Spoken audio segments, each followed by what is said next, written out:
Hey everybody, welcome to Jacob's Quest, and today we finally got an update on the Obi-Wan Kenobi show. Pretty exciting. It feels like we haven't gotten any Star Wars official news in so long. So here we go. Alright, Obi-Wan Kenobi, the new Disney Plus special event series starring Ewan McGregor as the iconic Jedi Master, will begin shooting in April. Okay, so there were rumors that the Obi-Wan show had already started filming, like back in February, I think, was when people were saying that it was gonna start, but there we go. So that's wiped out. Now we know for sure it has not even started filming yet. The story begins 10 years after the dramatic events of Star Wars Revenge of the Sith, where Kenobi faced his greatest defeat. The downfall and corruption of his best friend and Jedi apprentice Anakin Skywalker turned to evil Sith Lord Darth Vader. Obi-Wan Kenobi is directed by Deborah Chow, director of 2 critically acclaimed episodes of The Mandalorian Season 1. The series also marks the return of Hayden Christensen in the role of Darth Vader. Note, they are saying Darth Vader, not Anakin. Obviously, we know it's, like they just said, it's set 10 years after Revenge of the Sith. But the cool thing about that is that that heavily implies, of course, that he's going to be in the suit a lot. We know he was in the suit for like that ending scene of Revenge of the Sith. They actually had the suit specially fitted for him instead of hiring a taller, larger actor to be in the suit. So I imagine they're going to do something similar.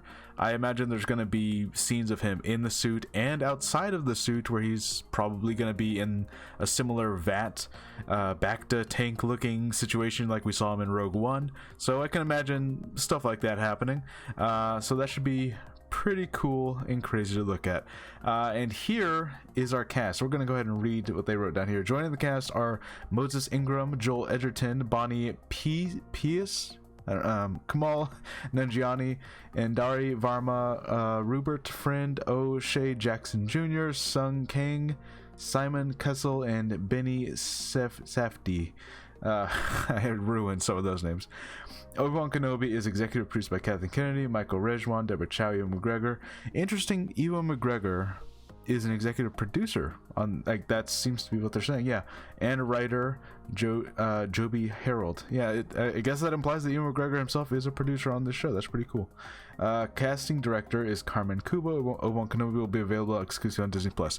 So I think we're all expecting it to arrive next year, obviously. Probably early 2022 is what I would say, but I could be wrong. What if it, I know we have Boba Fett coming out October. It'd be crazy if they like started it in December, which I don't think they will, but it'd be crazy if they're like, Obi-Wan's in December. Probably not, but anyways, so yeah, here we get the cast right here. Obviously, I'm sure there's gonna be more, some surprises that they're not going to give away everything. I think a lot of us are expecting Liam Neeson to show back up as Qui-Gon, at least for some, at the very minimum, we're expecting some Liam Neeson voice work. Even if they don't want to like show him in the costume as a ghost, I think we're at the very least expecting Obi-Wan to like close his eyes and start hearing his voice talking, right? So that's pretty cool. I imagine that they'll at least do that, if not have him in full, Force Spirit costume. And yeah, a lot of these actors here, I know most of them, or at least, I've seen them in other things. So of course we got our big 2 showing back up, really exciting.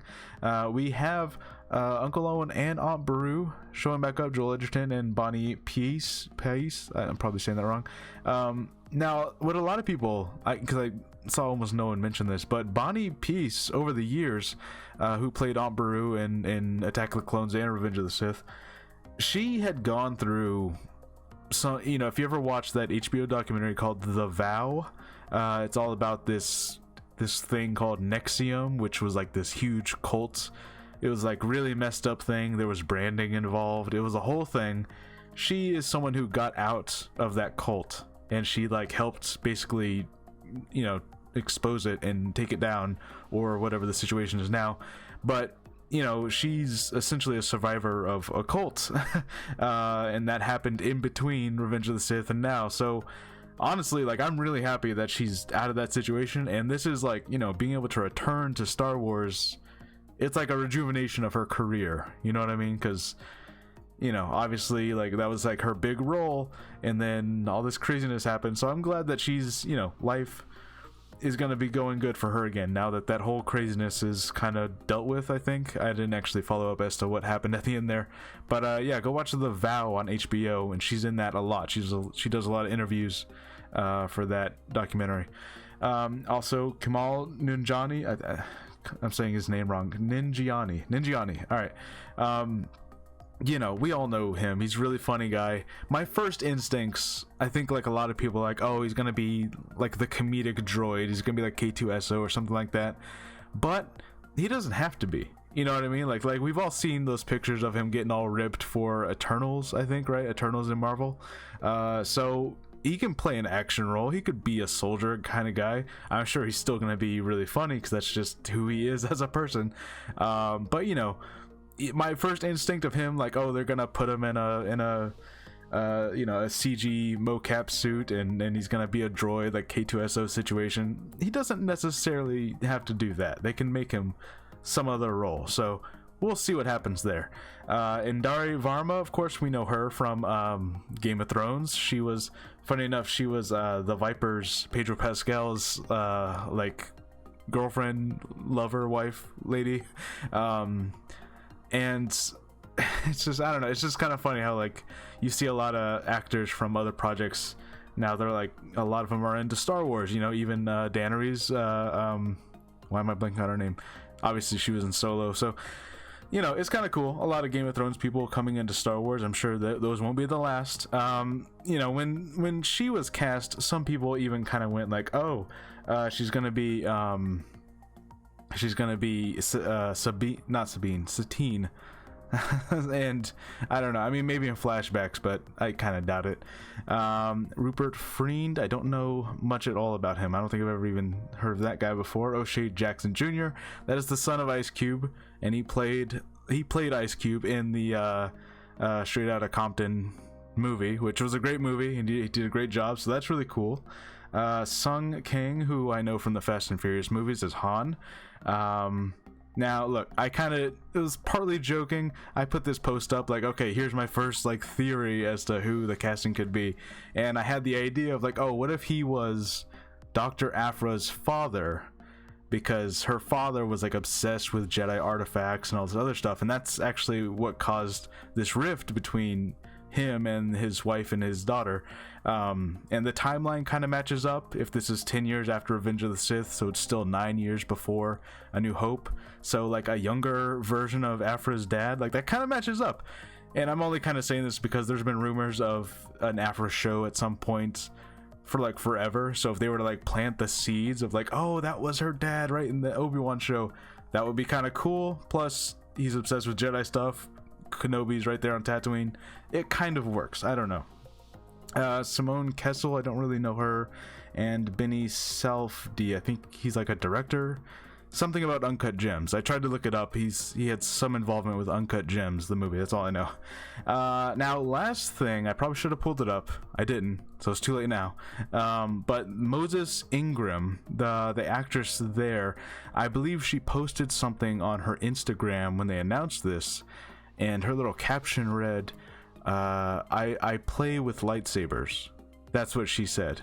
Now, there's a couple ways you could take that. You could be like, okay, that's literal, she's being literal, as in that's a clue as to like who her character is. Some people immediately threw out, oh, she's young Ahsoka, you know, because we have Rosario Dawson playing the, you know, post Rebels, post Return of the Jedi Ahsoka. Maybe she's young Ahsoka, before Rebels, before A New Hope, all that stuff. I mean, okay, obviously it's possible, I guess. I don't think so. I kind of doubt it, in fact. You know, it kind of adds to the tragedy that Ahsoka never saw Obi-Wan or Anakin again. It, you know, it just kind of makes it all the more tragic. So if it turns out that they were hanging out the whole time, it's like, oh, all right.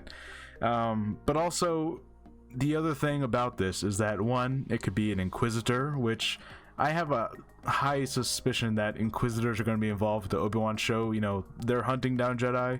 One of them probably found him, and he had to take care of that problem before they went back and told anyone. The other thing is that she could just be saying this as like, oh yeah, just like I play with lightsaber toys in, you know, in my like when in my private moments when no one's looking, I play with lightsabers as toys. You know, like people just, you know, People do that. Adults do that. It's okay. We can admit it. You know, a lot of us have lightsaber toys like we bought for like $120 or something. We pick them up, we swing them around for a little bit. So it could have just been like an innocent kind of joking, like, yeah, I play with lightsabers, ha. You know, so it doesn't have to be like literally a clue about her role. So I'm just putting that out there that, hey, maybe she was just kind of joking, like, yeah, I play with lightsaber toys at my house. You know, so something like that. In any case, this is pretty cool. We know officially when it is filming. It's probably not going to come out until, you know, next year, hopefully early next year. And yeah, I'm glad that, you know, we're showing these signs of it. You know, things are starting to move. The wheels are turning, and it's beginning, and we have this cast, and we have everything lined up. I know that there was a little bit of, how would you say it? I don't want to use the word turmoil because that sounds much more drastic than what I'm going for. But there was some talk of, if you remember when they first announced the Kenobi show, Kathleen Kennedy was on stage and she talked about how, like, oh yeah, the scripts are done and we're ready to start shooting. But then there was like a moment there where, like, oh, the scripts are getting rewritten and there's drastic rewrites, and some people were starting to doubt if the thing was even going to happen. And that's basically what's been rumored now, is that, like, yeah, there was this huge shift because apparently, again, rumor, apparently the show was going to heavily involve a young Luke and Obi-Wan having to, like, watch over this young Luke, and they go on an adventure together or something like that when he's like a little kid. And I guess someone thought that was a little too close to basically the Mandalorian and Baby Yoda. It's like the exact same setup, which, okay, that's fair. Having said that, there were still rumors beyond that they were casting a young Luke, so that still might be an element of the show. And, you know, of course, who knows how true any of that ever was. So who knows? In any case, I'm glad to see that the show is moving forward. The wheels are turning, things are happening. You know, and this has been a common complaint lately, especially with all the MCU Marvel stuff, and, you know, having the Snyder Cut come out and then the Suicide Squad trailer come out only like a week or 2 weeks later. It feels like Lucasfilm and Star Wars is still, like, staying really quiet. And the Bad Batch is going to come out soon. Supposedly, it's supposed to come out soon, the Bad Batch. And yet we still haven't seen, like, this vamping up of, like, promotion, marketing, you know, show me some new posters, anything. It's going to happen probably a week and a half before the show starts, when really they should be doing it right now, but they're kind of not.